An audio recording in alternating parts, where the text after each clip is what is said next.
I served in the Tokyo North mission, and I left.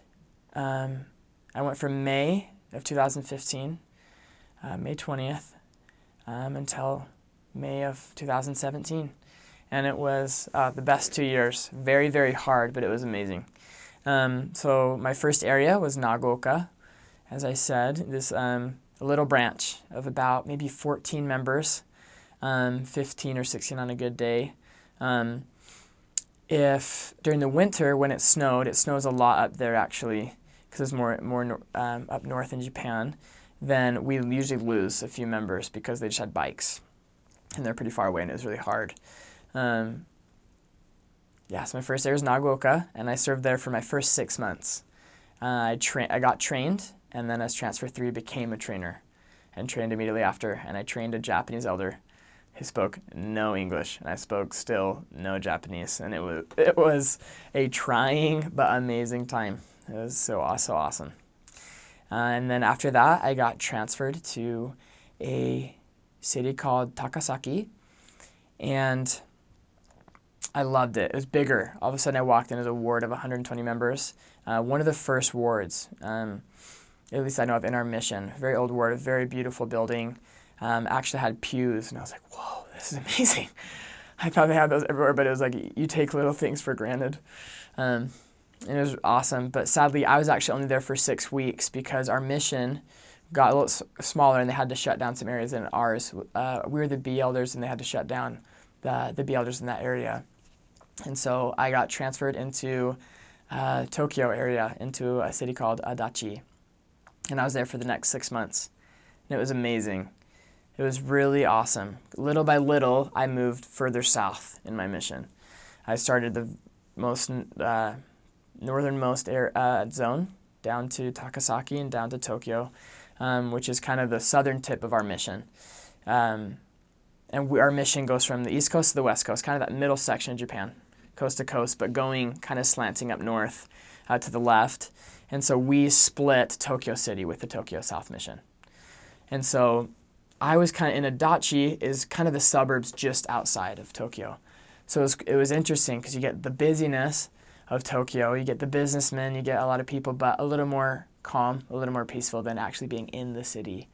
But on P days, we were able to go to the city and go to Shibuya Crossing, which is really famous. You see in the movies, kind of looks like the New York Crossing, where all of a sudden it goes green and it's just like hundreds of people, and it's just so insane. And that was so fun. It has all these famous shopping streets, Ginza, and it was amazing. And then after that, I started going back up north, and I went to Saitama Prefecture in an area called Kaogoe, and I served there for the next 2 transfers for 3 months. And then I got transferred to a little island called Sado. So fun. It's like 60,000 people, and I think 60% are like 50 or older, and 50% are 60 or older. Very old. He used to have a very big gold mine there, and so there's about 200,000 people. But when the gold mine shut down, a lot of jobs lost, and little people started moving out because the attraction was kind of gone. And so usually kids, they would graduate and go to the mainland, and then slowly, just like they go to Tokyo for college maybe or something like that. But this was a little island in between kind of Korea and Japan, and it was so cool, so fun. There's like one road, like one main road just splits the island, because the island was two mountain ranges and then a valley, and in the valley was just one road, and that was it. And it was so cool. It was really interesting. I think we had maybe 5 or 6 members, 4 or 5, and we spoke every Sunday. And it was really interesting. That was a really awesome experience.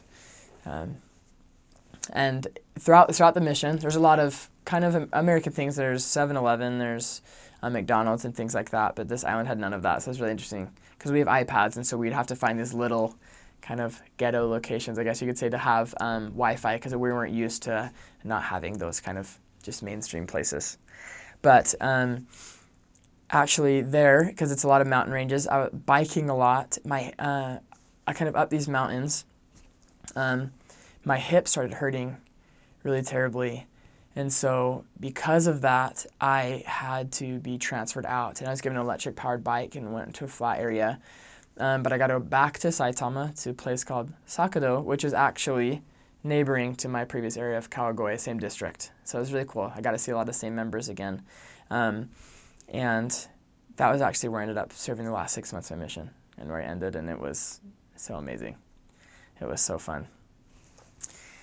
But yeah, it was amazing so after I left, when I wasn't in Niigata, so Sado and Nagaoka were both in the zone where we couldn't go to the temple, but all my other areas I could. And it was such a blessing to go when I did, because right towards the end of my mission is when they stopped allowing missionaries to go to the temple, because they were going to close it for renovation for the next 2 or 3 years to be done by the Tokyo Olympics in 2020. So they're redoing the temple. And so I was so blessed to be able to have about 1.5 years of my mission to be able to go and to be able to go to the temple. And that was a really powerful experience for me. It was really cool. It was amazing. It was so interesting as well, because I never expected to go to a Buddhist country, I guess you would say. I would say 90, I don't know the exact, maybe 95% are all Buddhist. And so it was funny, growing up, and that thought never crossed my mind. Because in Preach My Gospel, we're always taught to just teach the restoration. You go and be expecting them to know who Jesus Christ is. And you say, like, we're missionaries of the Church of Jesus Christ of Latter-day Saints, and we have a message of that the church has been restored, things like that. But you say that, and they have no idea what that means. What church? Who's Jesus Christ? And you'd say, do you know who Jesus Christ is? Yeah, like I kind of learned about him a little bit in kindergarten.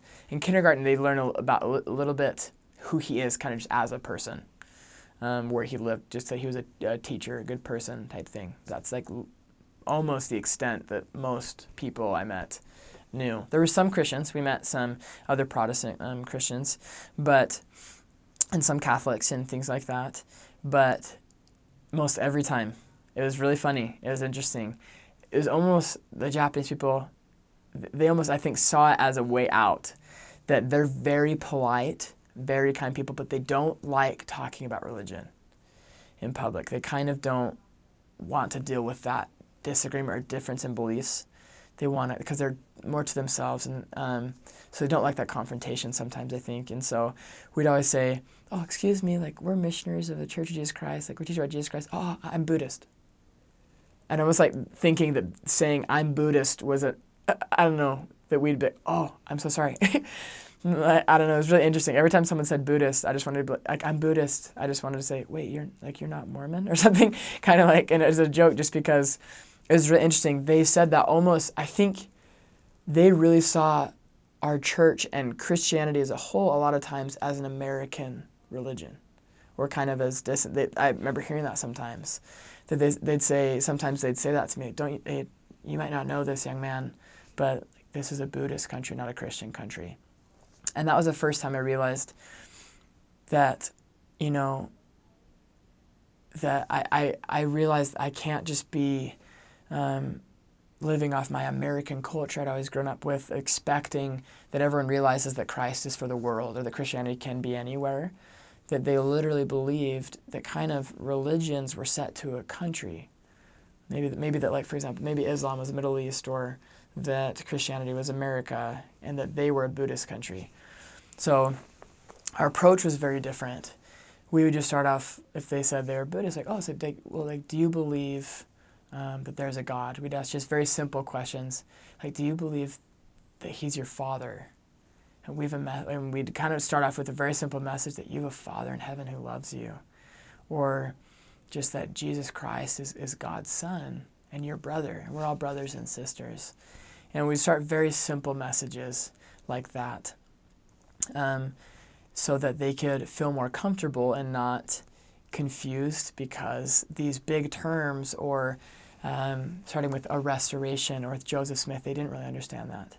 And so I found that the way that we taught was a lot more simple, and it was a lot, everyone has the pamphlets in their mission. We used our pamphlets a lot, because we knew our Japanese would never be better than the pamphlet. It's written Japanese translated, very well from Japanese people. And so we'd use pamphlets a lot, like, so they could read their own words. They'd feel more comfortable also reading Japanese, reading kanji, their own language. It seemed like it was kind of in their hands, more so to speak. And so we would use that a lot to explain what these gospel terms were and what it was. So it made our teaching very different.